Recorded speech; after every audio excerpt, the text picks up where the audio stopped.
छोट हुअतु कि बड़ मसला तरकारी बा काहाकू पसंद नुह आ पनीर मसला तरकारी तो रोटी आउ परोटा भात सबु थर ही जमी जाए थाए। देखते मु केते बढ़िया आउ केते टेस्ट सुंदर भाव में बन नहीं मसला पनीर को बहुत ग्रेवी सह बन नहीं एमती रसुआल पनीर मसला खाइबा को बहुत सुंदर लगा। एतिपई चलते स्टार्ट करवा ये रेसिपी को मु एथरे पई नहीं जाइथिली हमर पनीर एठे 250 ग्राम पनीर आपण आपणक हिसाब रे ही ताको पनीर की छोट बड़ काटि पारिबे।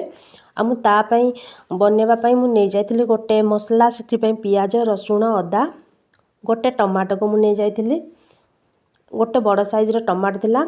आ मु नहीं जाइथिली एठे काजू आउ किछि चारमगज को मु भिजेकी रखिथिली ताको मु ग्राइंडर कर देछि 7 रे 8 टी काजू आउ 2 चम्मच चारमगज को आउ गुंड मसला मु ऐड कला बेले कहबी।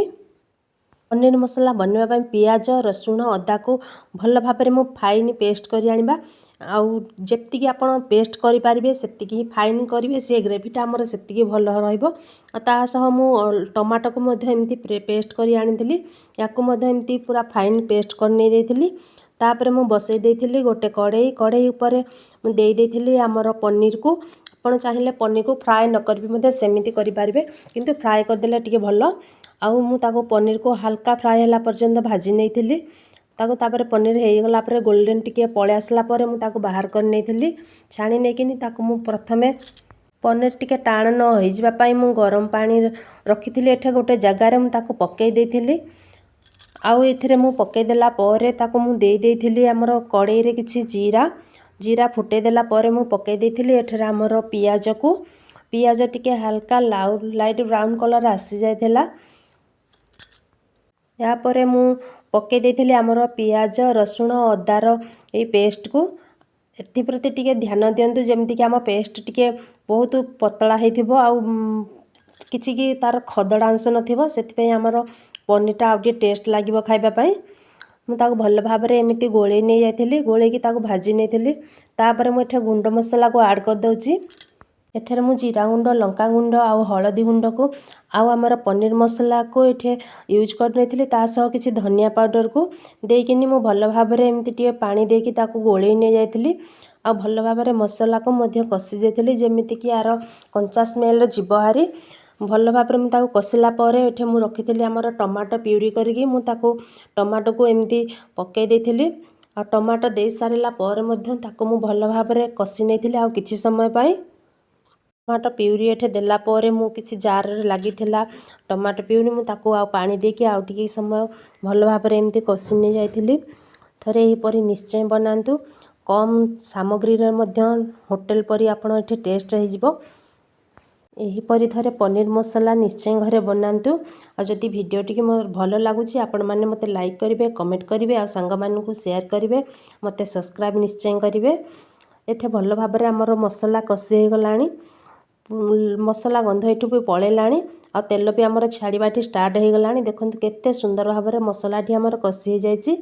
एबे मु रखिथिबा पनीर को एठे मु देई दउची पनीर को एठे दे सब पनीर मु पानी रू बाहर करके ताको एमती देई दउची देकी पनीर को आमे आउ किछि समय मध्य कषि नबा एठे पनीर देकी मु ताको किछि समय भल भाव में एमती लेउटेकी एपट सेपट करके भल भाव में कषि नेली जेहेतु मु पानी रे पनीर को पकेई देथिली पनीर बहुत सॉफ्ट थिला आउ पानी रे निश्चय आपण पकेई देंतु छाणीकिना से सॉफ्ट रहिबो नहीं तो एमती खाली भी न छाणी भी फ्राए न करी भी एमती बनै पारिबे किंतु फ्राए कर देले टिए भलो काहेकि हमर भांगीबार भय न थाए।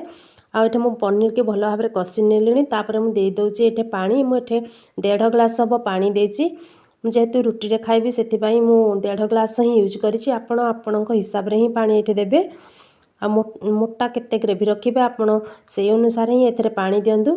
या सब मु पकेई दउची एथरे स्वाद अनुसार लूण पकेई दउची लूण एठे किछि समय ताको फुटिबा पई मु छाड़ी देबा लूण पकेई देला परे लूण पकेला परे एठे किछि समय मु फुटिबा पई ताको छाड़ी देथिली। तापरे मु रखिथिबा पेस्ट हमर चारमगज आउ काजूर पेस्ट को एमती मु देई देथिली चारमगज आउ काजूर पेस्ट देला परे ताको मु एपट सेपट गोळेई नै जाइथिली आउ सांगे सांगे ही आपण माने गोळांतु जेहेतु हमर काजू आउ चारमगज एठे पड़ी गलानी से तळु लागि जाय पारे आपण निहाती टिए गोळेई नंतु कि हमर पेस्ट को देला परे से भल भाव में टिके फुटी जाइथिला ये भी नॉर्मल टिके गाढ़ा हेई आसलानी। या पर हेगला पर मु देई देउची हमर गरम मसला को। गरम मसला देकी मु किछि गरम मसलार फ्लेवर आसिया पई ताको आउ किछि समय फुटिबा पई छाड़ी देइथिली। काजू पेस्ट एठी आसीबा पई मु ताको किछि समय गोळेई नेथिली। आउ तळु न लागि जा पई मु बारंबार भी ताको एमिति गोळेई दउथिली जेमिति कि हमर लागि न जाय तळु। आ एठी देखंतु पूरा परफेक्ट हेई गलानी हमर। एबे मु पक्की दउची हमर रखिथिबा बारी कट्टा धनिया पत्र को। आपण एथिरे कस्तूरी मेथी मध्ये यूज करि पारिबे। मु बारी कट्टा धनिया पत्र एथिरे मु पकेई देइची। केते कम सामग्री रे बनी गला ना हमर मसला पनीर। एठे एबे मु गैस को ऑफ करि दउची। आ ताको खाइबा पई ये बर्तन पूरा रेडी हे गला। मु एबे गैस को ऑफ करके ताको गोटे बाउल को बाहर कर नउची। जे हम खाइबा पई ये पूरा परफेक्ट हे जाची। देखंतु केते सुंदर भाव रे बनी जाईची। ये रेसिपीटी को घरे निश्चय थरे ट्राए करंतु। आ भलो लागिथिले सागरिका प्रधान कुकिंग स्टाइल को सब्सक्राइब करंतु। देखंतु केते सुंदर भाव रे बनी जाईची रेसिपीटी।